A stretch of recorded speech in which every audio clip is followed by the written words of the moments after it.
পৃষ্ঠ সংখ্যা 108, পৃষ্ঠ সংখ্যা 25। ঔপনিবেশিক শাসনকালে ভারতীয় সমাজ ও অর্থনীতিতে ব্রিটিশ রাজস্ব ব্যবস্থার প্রভাব সম্পর্কে আলোচনা করো।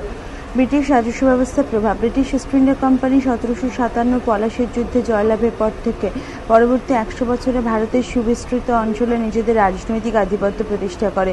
1765 খ্রিস্টাব্দে বাংলা, বিহার, উড়িষ্যার দেওয়ানি অর্থাৎ রাজস্ব আদায়ের অধিকার লাভ করে। লর্ড কর্নওয়ালিস 1793 খ্রিস্টাব্দে ভারতের বৃহৎ অংশে চিরস্থায়ী বন্দোবস্ত চালু করে। এছাড়া দক্ষিণ ও দক্ষিণ পশ্চিম ভারতের বেশ কিছু অংশে রায়তওয়ারি এবং গাঙ্গেয় উপত্যকা, উত্তর পশ্চিম প্রদেশ ও মধ্য ভারতের কিছু কিছু অঞ্চলে মহলবাড়ি এবং পাঞ্জাবের বাইয়াচারি নামে ভূমি ব্যবস্থা চালু করে। ভারতীয় সমাজ ও অর্থনীতিতে ব্রিটিশ রাজস্ব ব্যবস্থা যথেষ্ট প্রভাব পড়েছিল। যেমন 1. কৃষকের অধিকার বিলুপ্ত। কোম্পানি ভূমি রাজস্ব ব্যবস্থায় জমিতে সরকার বা কোনো কোনো ক্ষেত্রে সরকারের অনুগত জমিদারদের মালিকানা প্রতিষ্ঠিত হয়। কৃষক জমিতে তার স্বত্ব বা অধিকার হারিয়ে এক প্রকার ভাড়াটিয়া প্রজায় পরিণত হয়। তারা ছিল চিরস্থায়ী বন্দোবস্তে জমিদারের প্রজার এবং রায়তারি বন্দোবস্তে সরকারের প্রজা। জমিদার ও সরকারি কর্মচারীরা রাজস্ব আদায়ে প্রজার উপর তীব্র অত্যাচার চালাতেন। রায়তওয়ারি ব্যবস্থায় কৃষককে জমির মালিক বলে ঘোষণা করা হলো, বাস্তবে জমির উপর কৃষকের অধিকার ছিল খুবই সামান্য। 2. রাজস্বের উচ্চ হার। ব্রিটিশ কোম্পানি প্রবর্তিত ভূমি রাজস্ব ব্যবস্থায় কৃষকদের উপর উচ্চ হারে ভূমি রাজস্ব চাপানো হয়েছিল। চিরস্থায়ী বন্দোবস্তে প্রজার কাছ থেকে জমিদার ইচ্ছামতো রাজস্ব আদায় করতে পারতেন। নির্ধারিত রাজস্ব ছাড়াও জমিদার নানা অজুহাতে কৃষকের কাছ থেকে বিপুল পরিমাণ অর্থ আদায় করত। রায়তওয়ারি ব্যবস্থায় উৎপন্ন ফসলের 45 থেকে 55% রাজস্ব হিসেবে আদায় করা হতো। কৃষকরা এই বিপুল পরিমাণ রাজস্ব পরিশোধে প্রায়ই ব্যর্থ হতো। রাজস্ব পরিশোধে ব্যর্থ কৃষককে কখনো জমিদার, কখনো গ্রামের প্রধান, কখনো সরকারি কর্মচারীদের শোষণ ও অত্যাচারের শিকার হতে হতো। 3. জমি থেকে উৎখাত। ব্রিটিশ ভূমি রাজস্ব ব্যবস্থায় জমিতে কৃষকের মালিকানা স্বীকৃত না হওয়া তার জমি থেকে সর্বদা উৎখাতের আশঙ্কায় ভুগত। কৃষকের ওপর যে বিপুল পরিমাণ রাজস্ব চাপানো হতো তা পরিশোধের ক্ষমতাই কৃষকের কাছে থাকতো না। এর উপর জমিদার বা রাজস্ব আদায়কারীরা নানা অজুহাতে নির্ধারিত রাজস্বের চেয়ে অনেক বেশি পরিমাণ রাজস্ব পরিশোধের জন্য কৃষকের উপর অত্যাচার চালাত। প্রাকৃতিক বিপর্যয়ের ফলে শস্যহানি হলেও কৃষকের রাজস্ব মকুব হতো না। বিপুল পরিমাণ রাজস্ব পরিশোধে ব্যর্থ হয়ে কৃষকরা ঘন ঘন জমি থেকে উৎখাত হতো। 4. জমিদারের ক্ষমতা বৃদ্ধি। মোগল আমলে জমিদাররা জমির মালিক ছিল না, তারা শুধু রাজস্ব আদায়ের দায়িত্ব পালন করত। কিন্তু ব্রিটিশ আমলে তাদের ক্ষমতাও যথেষ্ট বৃদ্ধি পায়। তারা চিরস্থায়ী বন্দোবস্তে ভূস্বামী বা জমির মালিকে পরিণত হন। জমি তাদের ব্যক্তিগত সম্পত্তিতে পরিণত হয় এবং জমিদার জমি বিক্রয়, দান বা বন্ধক রাখার অধিকার লাভ করেন। এর ফলে কৃষকের উপর জমিদারদের সীমাহীন আধিপত্য প্রতিষ্ঠিত হয়। 5. মহাজনদের শোষণ। ব্রিটিশ ভূমি রাজস্ব ব্যবস্থায় কৃষকের উপর চাপানো বিপুল পরিমাণ রাজস্ব নগদ অর্থে পরিশোধ করতে হতো। রাজস্ব পরিশোধ করার উদ্দেশ্যে কৃষকরা মহাজনদের কাছ থেকে উচ্চ সুদে ঋণ নিতে বাধ্য হয়। ঋণের দায়ে কৃষকদের স্থাবর অস্থাবর সম্পত্তি মহাজনের কাছে বাধা পড়ে যেত। কৃষক শেষ পর্যন্ত ঋণ পরিশোধে ব্যর্থ হলে ঋণদাতা মহাজন তার সর্বস্ব দখল করে নিত। এইভাবে দরিদ্র কৃষক ভূমিদাসে পরিণত হতো। পৃষ্ঠা 109। 6. মধ্যবিত্ত শ্রেণীর উত্থান। জমিদার প্রত্যক্ষভাবে কৃষকের কাছ থেকে রাজস্ব আদায় না করে তার অধস্তন কর্তৃপক্ষের হাতেই দায়িত্ব দিত। এভাবে জমিদার ও কৃষকের মাঝখানে অন্তত 5-6 জন মধ্যস্বত্বভোগী বা উপস্বত্বভোগীর আবির্ভাব ঘটে। কৃষকের ওপর তীব্র অত্যাচার চালিয়ে যতটা বেশি সম্ভব রাজস্ব আদায় করাই ছিল তাদের প্রধান লক্ষ্য। এই অর্থ দিয়ে তারা শহরে বিলাসবহুল জীবন কাটাত। তারা ইংরেজি ও আধুনিক পাশ্চাত্য শিক্ষা গ্রহণ করে আধুনিক ভাবধারায় দীক্ষিত হয়। পরবর্তীকালে এরা মধ্যবর্তী শ্রেণীর অংশ হিসাবে পরিচিত হয়। উপসংহার। ব্রিটিশ রাজস্ব ব্যবস্থায় ভারতের গ্রামীণ জীবনে বৈপ্লবিক পরিবর্তন ঘটে। ব্রিটিশ রাজস্ব ব্যবস্থার ফলে ভারতের চিরাচরিত অর্থনৈতিক সম্পর্ক ভেঙে পড়ে এবং নতুন অর্থনৈতিক ব্যবস্থার উদ্ভব ঘটে। গ্রামীণ যৌথ পরিবারগুলি পঞ্চায়েত ব্যবস্থা ভাঙতে থাকে, কুটির শিল্প ধ্বংসের পথে এগিয়ে যায়। জনসংখ্যা বৃদ্ধির ফলে মাথাপিছু জমির পরিমাণ কমে গেলে দরিদ্র কৃষকদের পক্ষে জীবিকা নির্বাহ কঠিন হয়ে পড়ে। অন্যদিকে গ্রামীণ সমাজে নায়েব, গোমস্তা, মহাজন প্রভৃতির সংখ্যা ও আধিপত্য বৃদ্ধি পায়। এভাবে গ্রাম জীবনে এক সামাজিক বিপ্লব ঘটে যায়। প্রশ্ন 26। ব্রিটিশ শাসনকালে ভারতের ইস্ট ইন্ডিয়া কোম্পানি বাণিজ্যের অগ্রগতি সম্পর্কে আলোচনা করো। কোম্পানির বাণিজ্য অগ্রগতি। ব্রিটিশ ইস্ট ইন্ডিয়া কোম্পানি বাণিজ্য করার উদ্দেশ্যে ভারতে আসে। 1757 খ্রিস্টাব্দে তার পরবর্তীকালে ভারতে কোম্পানির রাজনৈতিক আধিপত্যের প্রসার ঘটে। ফলে এই দেশে কোম্পানির বাণিজ্যিক সুযোগ সুবিধা আরও বৃদ্ধি পায় এবং ইংরেজ বণিকদের বাণিজ্যিক অগ্রগতির ফলে দেশীয় বাণিজ্য পিছিয়ে উঠতে বাধ্য হয়। ঔপনিবেশিক আমলে ভারতে ইংরেজদের বাণিজ্যের অগ্রগতি সম্পর্কে নিচে আলোচনা করা হলো। 1. বাণিজ্যিক সনদ লাভ। ব্রিটিশ ইস্ট ইন্ডিয়া কোম্পানি 1600 খ্রিস্টাব্দে 31শে ডিসেম্বর ইংল্যান্ডের মহারানী এলিজাবেথের কাছ থেকে 15 বছরের জন্য প্রাচ্য দেশে একচেটিয়া বাণিজ্যের অধিকার পায়। ইংরেজ কোম্পানি 1613 খ্রিস্টাব্দে ভারতের সুরাটে তাদের প্রথম বাণিজ্যিক কুঠি প্রতিষ্ঠা করে। ইংল্যান্ডের রাজা প্রথম জেমসের দূত স্যার টমাস রো 1615 খ্রিস্টাব্দে মোগল সম্রাট জাহাঙ্গীরের দরবারে হাজির হয়ে কিছু বাণিজ্যিক সুবিধা প্রার্থনা করে। তবে এই দৌত্য ব্যর্থ হলেও ইংরেজরা ভারতের বিভিন্ন অংশে বাণিজ্যের অগ্রাধিকার পায়। পরবর্তীকালে ভারতে আগ্রা, আহমেদনগর, ব্রোচ, মাদ্রাজ, কলকাতা সহ বিভিন্ন স্থানেও বাণিজ্য কুঠি স্থাপন করে। 2. দস্তক লাভ। ইস্ট ইন্ডিয়া কোম্পানির দূত জন শেয়ারম্যান এদেশে কিছু বাণিজ্যিক সুবিধা আদায়ের উদ্দেশ্যে মোগল সম্রাট ফারুকশিয়রের কাছে উপস্থিত হন। কোম্পানি ফারুকশিয়রের কাছ থেকে 1717 খ্রিস্টাব্দে এক ফরমান বা দস্তক আবিষ্কার করেন। এর দ্বারা কোম্পানি বাংলা, বিহার ও উড়িষ্যায় বিনা শুল্কে বাণিজ্যের অধিকার পায়। 3. দস্তকের অপব্যবহার। 1717 খ্রিস্টাব্দে ফরম্যানে কোম্পানির দেওয়া বাণিজ্যের জন্য বিনা শুল্কে বাণিজ্যের অধিকার দেওয়া হয়। এটি কোম্পানি কর্মচারীদের ব্যক্তিগত বাণিজ্যের জন্য দেওয়া হয়নি, কিন্তু কোম্পানি কর্মচারীরা নিজেদের ব্যক্তিগত বাণিজ্যে এই দস্তক ব্যাপকভাবে ব্যবহার করতে থাকে। দস্তকে অপব্যবহারের ফলে নবাব তার প্রাপ্য বিপুল পরিমাণ শুল্ক থেকে বঞ্চিত হয়।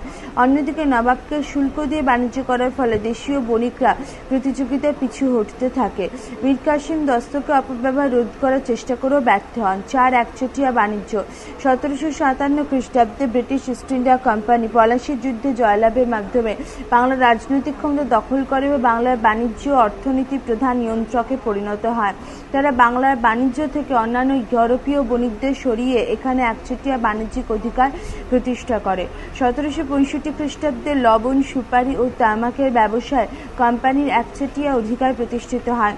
ফলে দেশীয় বণিকরা এসব পণ্যের বাণিজ্যের অধিকার থেকে বঞ্চিত হয়। কোম্পানির একচেটিয়া বাণিজ্য 1813 খ্রিস্টাব্দ পর্যন্ত বহাল থাকে। 5. ব্যক্তিগত বাণিজ্য। কোম্পানির কর্মচারীরা এদেশে নিজেদের ব্যক্তিগত বাণিজ্যে ব্যাপকভাবে অংশগ্রহণ করে। তারা ব্যক্তিগত বাণিজ্য থেকে বিপুল পরিমাণ অর্থ আয় করতেন এবং অত্যন্ত বিলাসবহুলভাবে জীবন কাটাতেন। বাংলার গভর্নর জেনারেল ওয়ারেন হেস্টিংস ও তার কাউন্সিলের সদস্যরা ব্যক্তিগত ব্যবসায় যথেষ্ট সাফল্য পান। 1764 খ্রিস্টাব্দে প্রকাশিত নিউ সিস্টেম অব জিওগ্রাফি গ্রন্থ থেকে জানা যায় যে মাদ্রাজের গভর্নরের বেতন ছিল 350 পাউন্ড, কিন্তু তার চালচলন ছিল স্বাধীন রাজার মতো। 6. বাংলার রাজস্ব ব্যবহার। পলাশীর যুদ্ধ জয়ের দ্বারা বাংলার রাজনৈতিক ক্ষমতা দখল করার পর থেকে কোম্পানি ইংল্যান্ড থেকে মূলধন আমদানি না করে বাংলা থেকে আদায় করে রাজস্বের একটি অংশ এদেশ থেকে মালপত্র কেনার কাজে ব্যবহার করতে শুরু করে। এর ফলে বাংলা থেকে প্রচুর পরিমাণে অর্থ বাইরে চলে যায়। জেমস গ্রান্টের মতে এই অর্থের পরিমাণ ছিল 1,80,00,000। বোম্বাই ও মাদ্রাজ প্রেসিডেন্সি প্রশাসনিক ব্যয় ও বাণিজ্যিক মূলধন হিসাবেও বাংলা থেকে বার্ষিক প্রায় 25 থেকে 30 লক্ষ টাকা যেত। কোম্পানি 1765 থেকে 1770 খ্রিস্টাব্দের মধ্যে ভারত থেকে 40 লক্ষ পাউন্ড মূল্যের পণ্য ইংল্যান্ডে সরবরাহ করে। এটি ছিল বাংলার মোট রাজস্বের 33%। এছাড়া কোম্পানি চীন থেকে সবুজ চা ও রেশম কিনে ইউরোপে রপ্তানি করত। এই বাবদ বাংলা থেকে বছরে 24 লক্ষ টাকা যেত। 7. পণ্য ক্রয় পদ্ধতি। কোম্পানি 1700 থেকে 1753 খ্রিস্টাব্দ পর্যন্ত চুক্তি ব্যবস্থার মাধ্যমে দেশীয় পণ্য সামগ্রী ক্রয় করত। এই ব্যবস্থায় ইংরেজরা দেশীয় ব্যবসায়ীদের পণ্য মূল্যের 50 থেকে 75% অর্থ অগ্রিম দিয়ে নির্দিষ্ট শর্তে পণ্য ক্রয়ের জন্য চুক্তি করত। পৃষ্ঠা 110। কিন্তু এই ব্যবস্থা নানা সমস্যা দেখা দেওয়ায় কোম্পানি 1753 খ্রিস্টাব্দে এজেন্সি ব্যবস্থা চালু করে। কোম্পানি কর্মচারীরা এজেন্ট হিসেবে কাজ করত। তারা তাঁতি, নীল চাষি, অন্যান্য পণ্য উৎপাদকদের জোর করে টাকা দাদন দিত। দাদনের বিনিময়ে ভারতীয় উৎপাদকরা প্রচুর লোকসানে ও পণ্য বিক্রয় করতে বাধ্য হতো। এই সময়কাল ছিল কোম্পানি কর্মচারীদের ব্যক্তিগত বাণিজ্যের স্বর্ণযুগ। তারা দস্তকের অপব্যবহার করে এবং বৈধ অবৈধ নানা উপায়ে ব্যবসা করে বিপুল পরিমাণ সম্পদের মালিক হয়ে ওঠে। 8. বোর্ড অব ট্রেড গঠন। দেশীয় উৎপাদকদের প্রতি বঞ্চনার ফলে দরিদ্র কৃষক এবং কারিগরদের অবস্থা শোচনীয় হয়ে পড়ে এবং কোম্পানির অভ্যন্তরীণ বাণিজ্য নানা সংকটের সম্মুখীন হয়ে যায়। এই পরিস্থিতিতে কোম্পানি পরিচালক সভা বোর্ড অফ ট্রেড গঠন করে 1774। তার উপর কোম্পানির বাণিজ্য সংক্রান্ত যাবতীয় দায়িত্ব দেয়। বোর্ড অফ ট্রেড এজেন্সি ব্যবস্থা বাতিল করে 1775 খ্রিস্টাব্দে পুনরায় চুক্তি ব্যবস্থা চালু করে। অবশ্য দুর্নীতি দূর করার উদ্দেশ্যে কর্নওয়ালিস পুনরায় এজেন্সি ব্যবস্থা চালু করেন। এর ফলে কোম্পানির কর্মচারী ও দালালের অত্যাচার কিছুটা হলেও হ্রাস পায়। উপসংহার: ইস্ট ইন্ডিয়া কোম্পানি বাণিজ্যের মাধ্যমে বিপুল পরিমাণ অর্থ সম্পদ অর্জন করে, যা ভারত থেকে বিলেতে পাঠিয়ে দেয়। ফলে ভারতে ক্রমাগত দারিদ্র্য বৃদ্ধি পায় এবং বিলেতের সমৃদ্ধি বাড়ে। কোম্পানির পদস্থ কর্মচারী জন সুলিভান বলেন যে, আমাদের শাসন পদ্ধতি অনেকটা স্পঞ্জের মতো। গঙ্গার তীর থেকে সমস্ত দামি সামগ্রী শুষে নিয়ে এসে তা টেমস নদীর পাড়ে নিংড়ে দেওয়া হয়। প্রশ্ন 27। ঔপনিবেশিক শাসনকালে ভারতের অবশিল্পায়নের বিভিন্ন কারণগুলো আলোচনা করো। অবশিল্পায়নের কারণ: অবশিল্পায়ন বলতে বোঝায় শিল্পায়নের বিপরীত বা শিল্পের অধোগতি। সব্যসাচী ভট্টাচার্যের মতে, যদি দেশের মানুষ শিল্পকর্ম ছেড়ে চাষাবাদে জীবিকা অর্জন শুরু করে অথবা জাতীয় আয়ে কৃষিজ অংশ বাড়তে থাকে এবং শিল্পজ অংশ কমতে থাকে, তবে তাকে অবশিল্পায়ন বলে। অবশিল্পায়নের ফলে ভারতের অর্থনৈতিক ভারসাম্য নষ্ট হয়। সাধারণভাবে ভারতীয় হস্তশিল্পের বিপর্যয়কে ঐতিহাসিকগণ অবশিল্পায়ন বলেছেন। ব্রিটিশ শাসনকালে ভারতের অবশিল্পায়ন সম্পর্কে প্রথম পর্বে দাদাভাই নৌরোজি, রমেশচন্দ্র দত্ত, মহাদেব গোবিন্দ রানাডে প্রমুখ জাতীয়তাবাদী নেতা এবং পরবর্তীকালে রজনীপাল দত্ত, গ্যাডগিল, বি.ডি. বসু, নরেন্দ্রকৃষ্ণ সিংহ, বিপান চন্দ্র, অমিয় বাগচি প্রমুখ ঐতিহাসিক আলোচনা করেছেন। ঔপনিবেশিক ভারতে অবশিল্পায়নের বিভিন্ন কারণগুলো নিচে উল্লেখ করা হলো। 1. কাঁচামালের রপ্তানি। ভারতীয় শিল্পের ধ্বংসের সঙ্গে সঙ্গে ভারত থেকে ইংল্যান্ডে কাঁচামাল রপ্তানি শুরু হয়। ভারত ইংল্যান্ডে কলকারখানা, খোলা বাজার এবং কাঁচামাল সরবরাহের উৎসে পরিণত হয়। ভারত থেকে তুলো, নীল, কফি, চা, রেশম প্রভৃতি ইংল্যান্ডে পাঠানো হতে থাকে। এই কাঁচামাল বিলেতে শিল্পের অগ্রগতিতে সহায়তা করে, ফলে কাঁচামালের অভাবে দেশীয় শিল্পের অগ্রগতি ব্যাহত হয়। 2. শিল্প বিপ্লব। অষ্টাদশ শতকের মধ্যভাগে ইংল্যান্ডে শিল্প বিপ্লবের সূচনা হয়। যন্ত্রের সাহায্যে অনেক কম সময়ে অনেক উন্নত মানের সস্তা শিল্পপণ্য, বিশেষ করে সুতি বস্ত্র ইংল্যান্ডের কারখানাগুলোতে তৈরি হতে থাকে। ব্রিটিশ শিল্পপতিদের চাপে সরকার ভারতের দরজা ইংল্যান্ডের বণিকদের কাছে খুলে দিতে বাধ্য হয়। 1793 খ্রিস্টাব্দে তারা কোম্পানির মাধ্যমে 3000 টন পণ্য ভারতে পাঠানোর অধিকার পায়। পরবর্তীকালে এর পরিমাণ আরও বাড়ে। 1813 খ্রিস্টাব্দের আইনের মাধ্যমে কোম্পানির একচেটিয়া বাণিজ্যের অবসান ঘটলে ইংল্যান্ডের অন্য ব্যবসায়ীরা ব্যাপক হারে ভারতে আসতে থাকে। তারা এই দেশে জমি জমা কিনে তাদের নীল, কফি, রাবার, তামাক প্রভৃতির চাষ শুরু করে এবং কাঁচামাল ইংল্যান্ডে রপ্তানি করতে থাকে। 1853 খ্রিস্টাব্দে ভারতে রেল ব্যবস্থা চালু হলে দেশের প্রত্যন্ত অঞ্চলে ব্রিটিশ পণ্যাদের অনুপ্রবেশ ঘটে। এইসব পণ্যে ভারতের বাজার ছেয়ে গেলে দেশের বাজারে দেশীয় পণ্য বিক্রি দারুণভাবে মার খায়। ডক্টর রমেশচন্দ্র মজুমদার বলেছেন যে, ইউরোপে পাওয়ারলুমের আবিষ্কার ভারতীয় শিল্পের ধ্বংস সাধনকে সম্পূর্ণ করেছে। 3. সুতি বস্ত্রের শুল্ক আরোপ। একদা ইংল্যান্ড সহ ইউরোপের বিভিন্ন দেশে ভারতের বস্ত্রশিল্পের ব্যাপক চাহিদা ছিল। ড্যানিয়েল ডেফো লিখেছেন যে, ইংল্যান্ডের প্রতিটি পরিবারের বসার ঘরে, শোবার ঘরে সব জায়গায় ভারতীয় বস্ত্র ঢুকে পড়ে। ভারতীয় বস্ত্রের চাহিদা হ্রাস করে বিলেতি বস্ত্র চাহিদা বৃদ্ধির উদ্দেশ্যে ব্রিটিশ সরকার ভারত থেকে ব্রিটেনের রপ্তানি করা সুতি বস্ত্রের ওপর উচ্চহারে শুল্ক চাপায় এবং ইউরোপের অন্যান্য দেশেও অনুরূপ শুল্ক চাপানো হয়। এর ফলে ব্রিটেনে ভারতীয় সুতি বস্ত্রের মূল্য অস্বাভাবিক বেড়ে গেলে এর চাহিদা হ্রাস পায়। 4. অসম শুল্ক নীতি। কোম্পানি নিজে বিভিন্ন পণ্যের উপর শুল্ক ছাড়ের সুযোগ নিলেও ব্রিটিশ সরকার বিভিন্ন দেশীয় শিল্প পণ্যের উপর বিশাল শুল্ক আরোপ করে। ঐতিহাসিক বি.ডি. বসু তার ruin of Indian trade and industries গ্রন্থে ভারত থেকে ইংল্যান্ডে রপ্তানি করে বিভিন্ন দ্রব্যের উপর বসানো শুল্ক সমূহে একটি বিস্তৃত তালিকা দিয়েছেন। 1797 খ্রিস্টাব্দে ভারতীয় ক্যালিকোর উপর ইংল্যান্ডে আমদানি শুল্কের হার ছিল 18%। 1824 খ্রিস্টাব্দে তা বেড়ে দাঁড়ায় 67.12%। মসলিনের উপর শুল্ক ছিল 37.12% এবং চিনির উপর শুল্ক ছিল চিনি দামে 3 থেকে 4 গুণ। এই অসম প্রতিযোগিতায় ভারতীয় বণিকরা পিছিয়ে উঠতে থাকে। পৃষ্ঠা 111। 5 অবাধ বাণিজ্য নীতি। ব্রিটিশ সরকার 1813 খ্রিস্টাব্দে সনদায়নের মাধ্যমে ভারতীয় কোম্পানির একচেটিয়া বাণিজ্যের অবসান ঘটায়। ফলে সকল ইংরেজ বণিকদের জন্য ভারতের বাণিজ্যের দরজা খুলে যায় এবং দেশীয় শিল্প বাণিজ্য তাদের একাধিপত্য প্রতিষ্ঠিত হয়। তাদের মাধ্যমে সস্তা দরে বিপুল পরিমাণ বিলাতি পণ্য ভারতীয় বাজারে প্রবেশ করলে ভারতীয় শিল্পপতিদের অবস্থা সঙ্গীন হয়ে পড়ে। 6 নির্যাতন।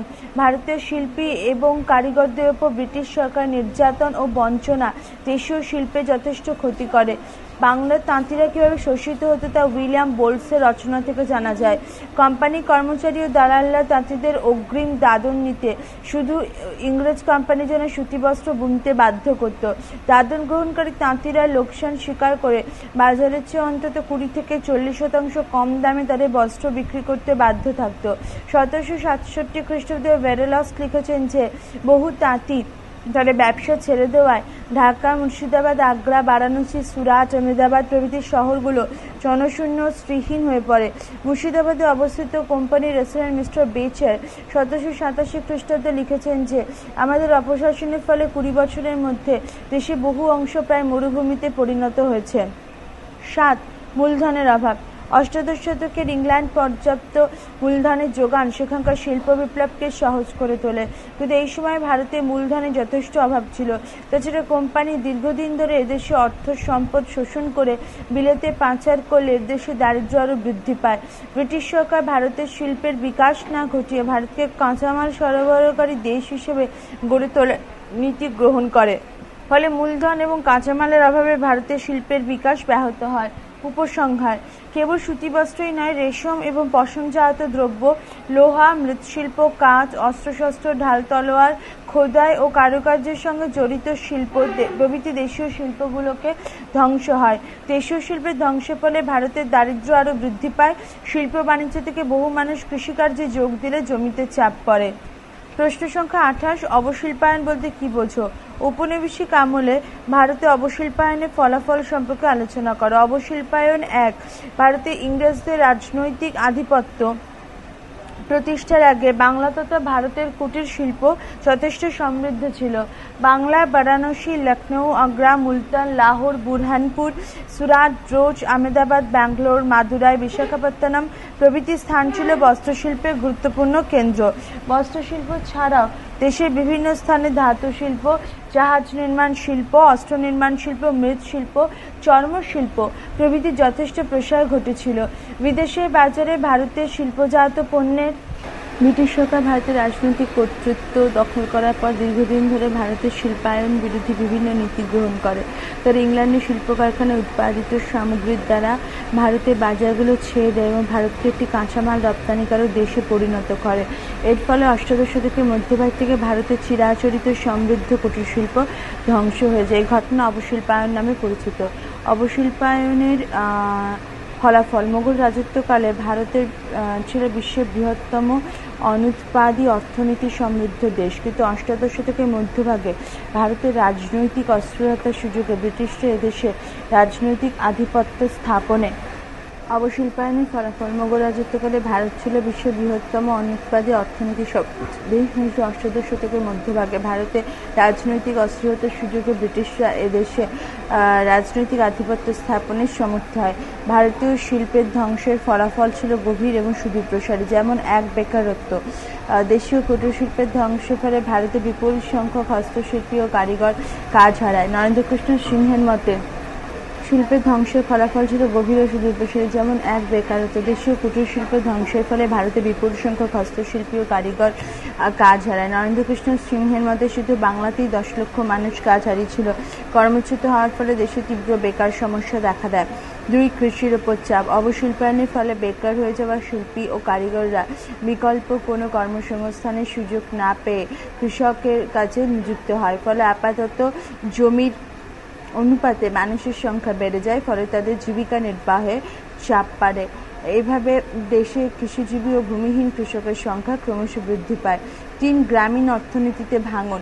অবশিল্পায়ন ভারতের গ্রামীণ অর্থনীতিতে ভাঙন সৃষ্টি করে। স্বয়ংসম্পূর্ণ গ্রামগুলির দারিদ্র্য বৃদ্ধি পেলে সেখানে অর্থনৈতিক সমস্যা তীব্রতর হয়। অর্থনীতি সম্পূর্ণরূপে কৃষি নির্ভর হয়ে পড়ে। গ্রামে কৃষি মরশুম ছাড়া অন্য সময় মানুষের কাজ না থাকায় সার্বিকভাবে মানুষের গড় আয় যথেষ্ট কমে যায়। 4. নগর জীবনের অবক্ষয়। অবশিল্পায়নের ফলে ভারতের প্রাচীন ও সমৃদ্ধ শহরগুলি অবক্ষয় শুরু হয়। অষ্টাদশ শতকে ঢাকা, মুর্শিদাবাদ, সুরত, মছলিপট্টম, তাঞ্জোর প্রভৃতি ছিল শিল্প সমৃদ্ধ ঘন বসতিপূর্ণ নগর। শিল্প বাণিজ্য ধ্বংসের ফলে এইসব নগর ক্রমে জনবিরল হতে থাকে এবং নগরের অবক্ষয় শুরু হয়। এ প্রসঙ্গে মুর্শিদাবাদের কোম্পানির রেস্টুরেন্ট মিস্টার বেচের বলেছেন যে তাদের অপশাসনের ফলে 20 বছরের মধ্যেই দেশের বহু জায়গা প্রায় মরুভূমির রূপ ধারণ করেছে। 5. কাঁচামাল রপ্তানিকারক দেশ। অবশিল্পায়নের ফলে ভারতবর্ষ একটি কাঁচামাল রপ্তানিকারক দেশে পরিণত হয়। এখানকার কাঁচামাল সস্তায় ক্রয় করে ইংরেজ বণিকরা ইংল্যান্ডে রপ্তানি করতে থাকে। ভারতের কাঁচা তুলো, কাঁচা রেশম, নীল, চা প্রভৃতি কাঁচামাল নিয়মিত বিলাতের কারখানাগুলোতে চলে যেতে থাকে। এর ফলে ভারত শিল্পপ্রধান দেশ থেকে কৃষিপ্রধান দেশে পরিণত হয় এবং ইংল্যান্ডের শিল্পায়নে গতি আসে। পৃষ্ঠা 112। 6. বিলাতি পণ্য আমদানি। দেশীয় শিল্পের ধ্বংসের পরে ভারতে একটি রপ্তানিকারক থেকে আমদানিকারক দেশে পরিণত হয়। বিলাতের ম্যানচেস্টার, ল্যাঙ্কাশায়ার এবং অন্যান্য স্থানে শিল্পজাত পণ্য ভারতে আমদানি শুরু হয়। 1780 খ্রিস্টাব্দে ইংল্যান্ড থেকে ভারতে আমদানি করা পণ্যের মূল্য ছিল 3,80,000 পাউন্ড। 1850 খ্রিস্টাব্দে আমদানির পরিমাণ বেড়ে দাঁড়ায় 80 লক্ষ পাউন্ড। 1818 খ্রিস্টাব্দে ইংল্যান্ড থেকে 30 লক্ষ গজ সূক্ষ্ম রেশমের কাপড় ভারতে আসে। 1837 খ্রিস্টাব্দে পরিমাণ বেড়ে দাঁড়ায় 6,40 লক্ষ গজ। কেবল সুতি বস্ত্র নয়, রেশম ও পশমজাত দ্রব্য, লোহা, মৃৎশিল্প, কাঠ, অস্ত্রশস্ত্র, ঢাল তলোয়ার, খোদাই ও কারুকার্যের সঙ্গে জড়িত শিল্প প্রভৃতি যথেচ্ছ আমদানির ফলে দেশীয় শিল্পগুলো ধ্বংসপ্রাপ্ত হয়। 7. দারিদ্র্য বৃদ্ধি। শিল্প বাণিজ্যের ধ্বংসের মাধ্যমে দেশীয় অর্থনীতি ধ্বংস হলে ভারত একটি দরিদ্র দেশে পরিণত হয়। অবশিল্পায়নের ফলে ভারতের অর্থনীতি ধ্বংস হয় এবং দারিদ্র্য বৃদ্ধি পায়। দারিদ্র্য, দুর্ভিক্ষ ও মহামারী ভারতীয় জনজীবনে নিত্যসঙ্গী হয়ে ওঠে। উপসংহার: ডক্টর বিপানচন্দ্রের মতে 1813 খ্রিস্টাব্দের পর থেকে ইস্ট ইন্ডিয়া কোম্পানির বাণিজ্য নীতি ব্রিটিশ শিল্প ও শিল্পপতিদের স্বার্থেই পরিচালিত হয়েছিল। এর একমাত্র উদ্দেশ্য ছিল ভারতবাসীকে জীবন ধারণের প্রয়োজনীয় দ্রব্যাদির জন্য ব্রিটেনের মুখাপেক্ষী করে রাখা। ভারত থেকে ব্রিটিশ পণ্যের জন্য কাঁচামাল আহরণ। প্রসঙ্গত উল্লেখ্য যে কোনো পণ্ডিত ও সমালোচক অবশিল্পায়নের ঘটনাকে অলীক কল্পনা বলে মনে করেন। মার্কিন গবেষক ডেভিড মরিস মনে করেন যে অবশিল্পায়নের ধারণা জাতীয়তাবাদী ঐতিহাসিকদের প্রচারিত এক অলীক কল্পনা বা মিথ। কিন্তু doctor Bipanchandra, doctor Sabyasachi Bhattacharya, doctor Amiya Bagchi, doctor Tapan Raychaudhuri প্রমুখ অবশিল্পায়নকে একটি বাস্তব ঘটনা বলে মনে করেন। প্রশ্ন 29. ভারতে কে কবে সর্বপ্রথম রেলপথ স্থাপন করেন? ব্রিটিশ শাসনকালে ভারতে রেলপথ স্থাপনের বিভিন্ন উদ্দেশ্য বা কারণগুলো উল্লেখ করো। ভারতের রেলপথের প্রতিষ্ঠা। ঔপনিবেশিক শাসনকালে ভারতের রেলপথের প্রতিষ্ঠা এই দেশের অর্থনীতিকে সর্বাধিক প্রভাবিত করেছিল। ভারতের সর্বপ্রথম 1832 খ্রিস্টাব্দে রেলপথ স্থাপনের প্রস্তাব ওঠে। শেষ পর্যন্ত ভারতের বড়লাট লর্ড ডেলহাউসি 1848 থেকে 56 খ্রিস্টাব্দে আমলে great Indian peninsular rail company ভারতের সর্বপ্রথম রেলপথের প্রতিষ্ঠা করে। ডেলহাউসিকে ভারতীয় রেলপথের জনক বলা হয়। তার আমলে 1853 খ্রিস্টাব্দের 16 এপ্রিল বোম্বাই থেকে থানে পর্যন্ত 21 মাইল রেলপথ স্থাপিত হয়। 1855 খ্রিস্টাব্দে পূর্ব ভারতের হাওড়া থেকে হুগলি পর্যন্ত ভারতের দ্বিতীয় রেলপথ চালু হয়। ডেলহাউসির আমলে ভারতে প্রায় 200 মাইল রেলপথ নির্মিত হয়। মহাবিদ্রোহে 1857 খ্রিস্টাব্দের পর ভারতের রেলপথ দ্রুত সম্প্রসারিত হতে থাকে। 1951 খ্রিস্টাব্দে ভারতীয় রেলপথের জাতীয়করণ করা হয় এবং এটি বিশ্বের বৃহত্তম নেটওয়ার্ক হিসাবে প্রতিষ্ঠা লাভ করে। রেলপথ স্থাপনের উদ্দেশ্য ও কারণ। রেলপথ স্থাপনের উদ্দেশ্য বা কারণ: নিজেদের রাজনৈতিক, অর্থনৈতিক, সামরিক ও অন্যান্য প্রয়োজনে বড়লাট লর্ড ডেলহাউসি 1853 খ্রিস্টাব্দে সর্বপ্রথম রেলপথ স্থাপন করেন। ভারতের রেলপথ স্থাপনের বিভিন্ন উদ্দেশ্য বা কারণগুলো সম্পর্কে নিচে আলোচনা করা হলো। 1. ডেলহাউসির উদ্দেশ্য। লর্ড ডেলহাউসি বিশেষ কয়েকটি উদ্দেশ্য নিয়ে ভারতের রেলপথ স্থাপনের উদ্যোগ নেন। এই উদ্দেশ্যগুলো হলো: 1. ভারতের দূরবর্তী অঞ্চলগুলোতে দ্রুত সেনাবাহিনী পাঠানো। 2. রেলপথ স্থাপনের মাধ্যমে যোগাযোগ ব্যবস্থা উন্নতি ঘটিয়ে বাণিজ্য প্রসার ঘটানো। 3 দেশের শিল্প পরিকাঠামো গড়ে তুলে ব্রিটিশ পুঁজিপতিদের উদ্যোগকে স্বাগত জানানো। 4 দেশের কাঁচামাল বন্দরগুলোতে পৌঁছানো। 5 উৎপাদিত শিল্প সামগ্রী সহজে দেশের বিভিন্ন অঞ্চলে পৌঁছে দেওয়া প্রভৃতি। 2 পুঁজি বিনিয়োগ। শিল্প বিপ্লবের ফলে ব্রিটিশ শিল্পপতি বিপুল পরিমাণ পুঁজির মালিক হয়ে ওঠে। তারা এই বিপুল পরিমাণ পুঁজি ভারতে নিরাপদ, লাভজনক, সুবিধাজনক ক্ষেত্রে বিনিয়োগ করে আরও পুঁজি উপার্জন করতে তৎপর হয়ে ওঠে। ভারতের রেলপথ নির্মাণে মূলধন বিনিয়োগ করে তাদের পক্ষে যথেষ্ট নিরাপদ ও লাভজনক বলে মনে হয়। তারা আশা করে যে ভারতের রেলপথে প্রসার ঘটলে রেল লাইন, ইঞ্জিন, মালগাড়ি, অন্যান্য যন্ত্রপাতি সরবরাহ করে তারা প্রচুর মুনাফা অর্জন করতে পারে। 3 কাঁচামাল রপ্তানি। ইংল্যান্ডে শিল্প বিপ্লব ঘটলে সেখানকার কলকারখানাগুলোতে কাঁচামালের চাহিদা যথেষ্ট বৃদ্ধি পায়। ভারত হয়ে উঠছে ইংল্যান্ডের কারখানাগুলোতে কাঁচামালের অন্যতম সরবরাহকারী দেশ। ভারতের প্রত্যন্ত অঞ্চলগুলিতে কাঁচামাল বন্দরে পৌঁছানোর জন্য রেল যোগাযোগের প্রয়োজন দেখাতে ডক্টর সব্যসাচী ভট্টাচার্য বলেছেন যে এইসব লাভের লোভই ছিল আসল কথা, এদেশে অর্থনীতির আধুনিকীকরণ মোটেই নয়। 4 বিলাতি পণ্যের সরবরাহ। ইংল্যান্ড শিল্প বিপ্লবের ফলে ডক্টর সব্যসাচী ভট্টাচার্য বলেছেন যে এইসব লাভের লোভই ছিল আসল কথা, এদেশে অর্থনীতির আধুনিকীকরণ মোটেই নয়। 4 বিলাতি পণ্যের সরবরাহ। ইংল্যান্ডের শিল্প বিপ্লবের ফলে সেখানকার কলকারখানাগুলোতে নিয়মিত বিপুল পরিমাণে পণ্য সামগ্রী উৎপাদিত হতে থাকে। ইংল্যান্ডের কারখানাগুলোতে উৎপাদনের কাজ সচল রাখার জন্য উৎপাদিত পণ্য নিয়মিত বিক্রির প্রয়োজন ছিল। পৃষ্ঠা 113। ব্রিটিশ পুঁজিপতিরা এই পণ্য বিক্রির বাজার হিসেবে ভারতকে গুরুত্বপূর্ণ বলে মনে করে। ভারতের অভ্যন্তরে দূর-দূরান্তের বাজারগুলোতে এই পণ্য পৌঁছে দেওয়ার জন্য তারা এ দেশে উন্নত রেল যোগাযোগের প্রয়োজন উপলব্ধি করে। 5 রাজনৈতিক প্রয়োজন। ডালহৌসি আমলে ভারতের ব্রিটিশ সাম্রাজ্য সর্বোচ্চ সীমা উপনীত হয়। এই সুবিশাল সাম্রাজ্যের রক্ষা আদান প্রদানের প্রয়োজন ছিল। এছাড়া বহিঃশত্রু আক্রমণ প্রতিরোধ ও দেশের অভ্যন্তরে বিভিন্ন বিদ্রোহ দমনের উদ্দেশ্যে সেনাবাহিনী প্রেরণ, সেনাবাহিনীর কাছে দ্রুত খাদ্য ও রসদ পৌঁছে দেওয়া প্রভৃতি গুরুত্বপূর্ণ প্রয়োজনের তাগিদে সেই সময় ভারতে রেলপথ স্থাপন অপরিহার্য বলে ব্রিটিশ সরকার মনে করে। 6 সামরিক প্রয়োজন। ডালহৌসি পূর্বে লর্ড হার্ডিঞ্জ 1846 সামরিক প্রয়োজনে ভারতের রেলপথ নির্মাণের গুরুত্ব উল্লেখ করেন। এরপর ডালহৌসি 1850-1853-তে তার প্রতিবেদনে একই কথা বলেন। 1857 খ্রিস্টাব্দে মহাবিদ্রোহের পর ইংরেজ সরকার সাময়িক প্রয়োজনে ভারতের রেলপথ নির্মাণের গুরুত্ব উপলব্ধি করেন। তাই দেখা যায় যে বাণিজ্যিক গুরুত্ব ছিল না এবং বহু স্থানে শুধু সামরিক প্রয়োজনে রেলপথ স্থাপিত হয়। 7 দুর্ভিক্ষের মোকাবিলা। ব্রিটিশ শাসনকালে ভারতের বিভিন্ন প্রান্তে দুর্ভিক্ষ ছিল নিয়মিত ঘটনা। দুর্ভিক্ষ পীড়িত অঞ্চলে মানুষের কাছে দ্রুত খাদ্য ও ত্রাণ সামগ্রী পৌঁছে দেওয়ার উদ্দেশ্যে ব্রিটিশ সরকার এদেশে রেলপথ স্থাপন অত্যন্ত প্রয়োজনীয় বলে মনে করে। 8 কর্মসংস্থান। সরকার আশা করে যে ভারতের রেলপথ স্থাপিত হলে এখানে বহু ইংরেজের কর্মসংস্থানের সুযোগ হবে এবং ব্রিটিশ পুঁজিপতিদের অর্থলগ্নে যথেষ্ট সুযোগ হবে। উপসংহার: ভারতীয়দের কল্যাণ সাধনের উদ্দেশ্য নয়, নিজেদের স্বার্থ সিদ্ধির উদ্দেশ্যে ব্রিটিশরা ভারতে রেলপথ স্থাপন করেছিল। সুগত বসু আয়েশা জালাল তাদের মডার্ন সাউথ এশিয়া গ্রন্থে দেখিয়েছেন যে ব্রিটেনের ঔপনিবেশিক স্বার্থসিদ্ধির উদ্দেশ্যে ভারতে রেলপথ স্থাপনের কর্মকাণ্ড গ্রহণ করা হয়েছিল। অধ্যাপক J M. Hurd Cambridge economic India 2য় খণ্ডে বলেন যে রেলপথ স্থাপনের প্রকৃত উদ্দেশ্য সম্পর্কে পূর্ণাঙ্গ অনুসন্ধান করা এখনই সম্ভব না হলেও এর পিছনে যে অর্থনৈতিক, রাজনৈতিক, সামরিক উদ্দেশ্যই ছিল সে সম্পর্কে কোনো সন্দেহ নেই। ভারতের রেলপথ স্থাপনের পিছনে লর্ড ডালহৌসির প্রধান উদ্দেশ্য ছিল এদেশে সুদক্ষ ব্রিটিশ শাসন ব্যবস্থা প্রতিষ্ঠা করা।